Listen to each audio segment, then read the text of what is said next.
Hello everybody, this is Simon with Let's Play Mega Man Zero. There is only one mission left that isn't part of a set of 4, so we're going to get it out of the way right now. It is also not very good, but more on that later.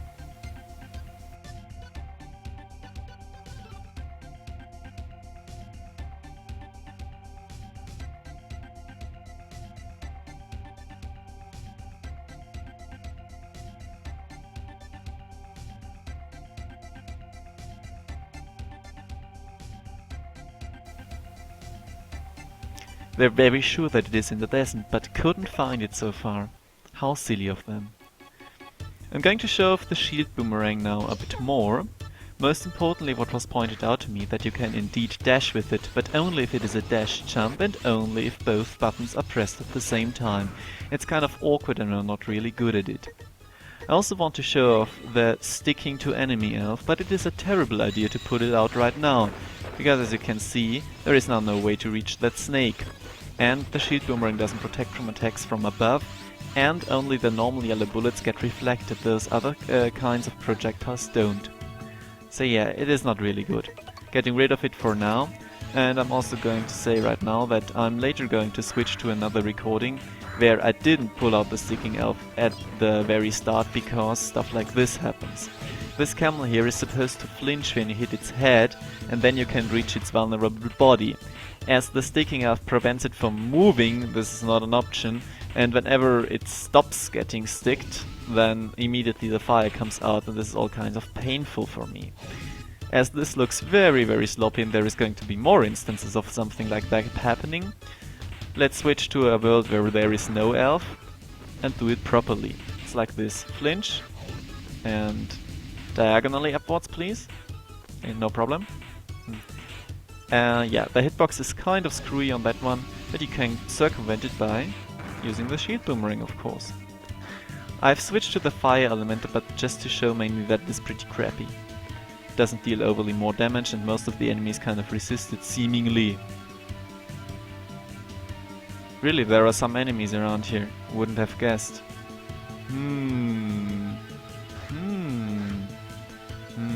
Oh, excuse me. Wonder why this thing respawned. Oh, what do we have here? A secret.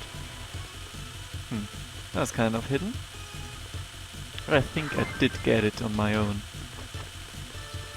In Sandfall, come on, it's only just a short step to a waterfall and there is always things hidden behind waterfalls. Remote trap disarm, though I wouldn't call it a trap really, but hey, Ciel is finally doing something useful with her talking skills. So yeah, this section here is kind of pretty cool. Sliding down between those spike traps, guess you could call them traps, and I wouldn't really call them surprise spikes because they're really foreshadowed. Some other Let's Player I've watched of this game mentioned that it makes him feel like a badass infiltrating this secret fortress, and I kind of agree, that's pretty cool. Not going to hold up, but I'm getting ahead of myself again. This is also a nice rhythm you can get in here with the stalactites in the bed, and I want that thing, oops! And hey! The stalactite actually crushed the spikes. It's a very nice attention to detail here. This guy is kind of an asshole because he spawns further to the right than the other guys. Those enemies I don't really like. You can get rid of their cannon, but the hitbox is really screwy. As you can see here, most of it is going to bounce off the... Come on, yes, finally. The shell, and then they take an ass lot of time to hit. And always hide in the ceiling, in their shell. So the biggest problem you can see with the fire chip is that it doesn't actually do that much. The enemies get this burn effect, but well, I haven't ever noticed that it would deal more damage. Well, I wanted to dash to the background music here, but I forgot that I was listening to some other music on the headphones, so it doesn't really match up. Oh well. Nice little hidden cache of things here, and the long trip back over the ice surface, which fortunately doesn't have ice physics. Wonder what it's for then. So this is the best way to deal with them, definitely. It's also the coolest, in my opinion at least. And this is also where the stick elf really fucks you over, because if it gets stuck in the in-shell position, then you can bounce an ass load of time. And it seems like we're here. Yes, Seal. Yes, it is. Oh. Further remote-controlled hacking. I don't really want to know how she does that. I'm just glad that she's making herself useful. Oh. Do we? So you mean you knew it before, or what? I mean, just spend a minute to unlock it again. Whatever. It's not like we're here to flee again. So, now, more time for the stick up. But first of all, the gimmick of this level. Yes, we're going to have to rescue those 7 Reploids that were mentioned. All of them. Who are fortunately competent enough that they do not need to be escorted afterwards, which I'm very glad for. Problem is that it is very boring. I spent quite a lot of time trying to make this mission not boring. It still is, kind of, but we're going to see. What I do like is how the camera switches up here, for example. It is not just really shoddily done or something, it's just not a very good idea to make me dash through those empty corridors over and over again. And I missed this guy here in the bottom left corner often enough, and I had to go back from the end of the level to the very beginning. So, again the camera moves, and look what we have here, another hidden door. So, CL unlock it then? Oh. Remote control password power fail. Well then. Still scrolling camera? This is the only hint you will get for this one here.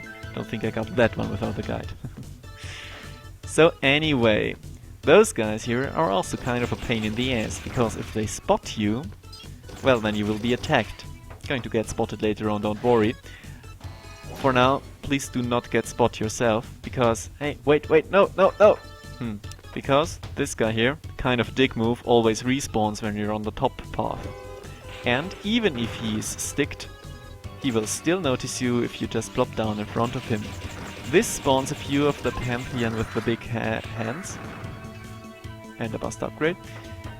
And locks the doors, which you're going to see later on. So, why the hell did they put one of those in there? This is also the coolest way to descend ladders, by the way. The mission is really stingy with enemies for the enemy count to get a high rank. But I don't really think that 2 enemies more, there are 2 of them, hidden in the cells, will really make a difference if you're going for a rank. In fact, I know that because I already did this mission with 100 points. And it's going to go by quite a lot faster than I promise. So yeah, busy work and respawning enemies, and come the fuck on, I wasn't even a bit in front of that guy. Oh well. So yeah, this is how it looks like when you're still under alert. It will go away after a time. I thought you had to kill the Pantheons at first, but you don't. You can just wait it out like so. Also, 4 consecutive buster shots on the screen at once. It's completely fucking useless. This is how you hit this thing. You have to do with a slicing weapon. Buster shots do not cut it. Haha! Anyway, now that we've been down here, this guy also respawns. But for once, the sticking elf is really useful. And the last lady to rescue up here. I did. If I went back to the left first before rescuing her, they would just tell me that there is still one more to rescue or something. Yeah.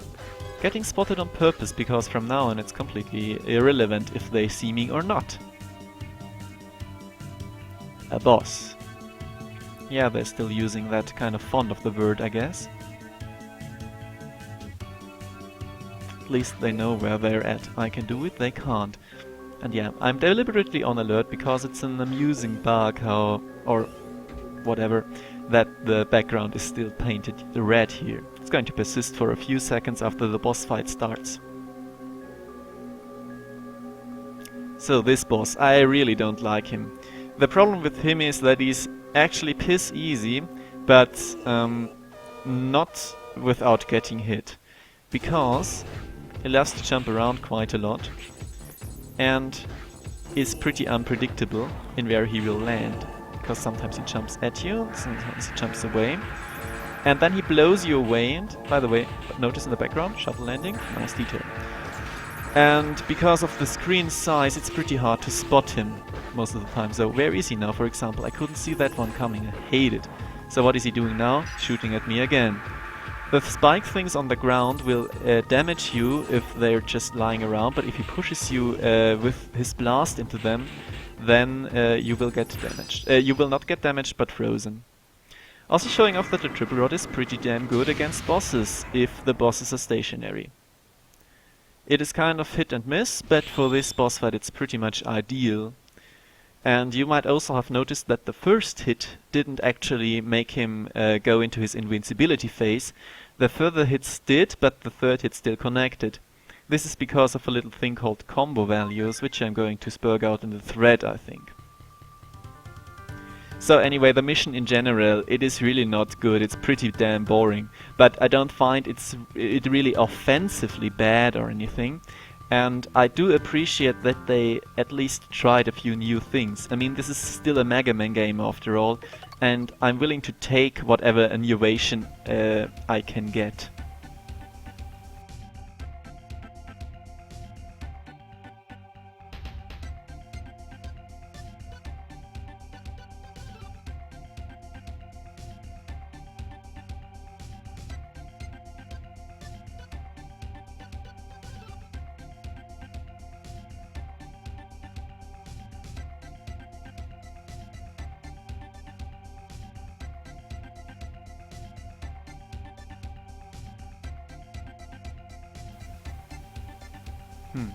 Guess I have to think about that.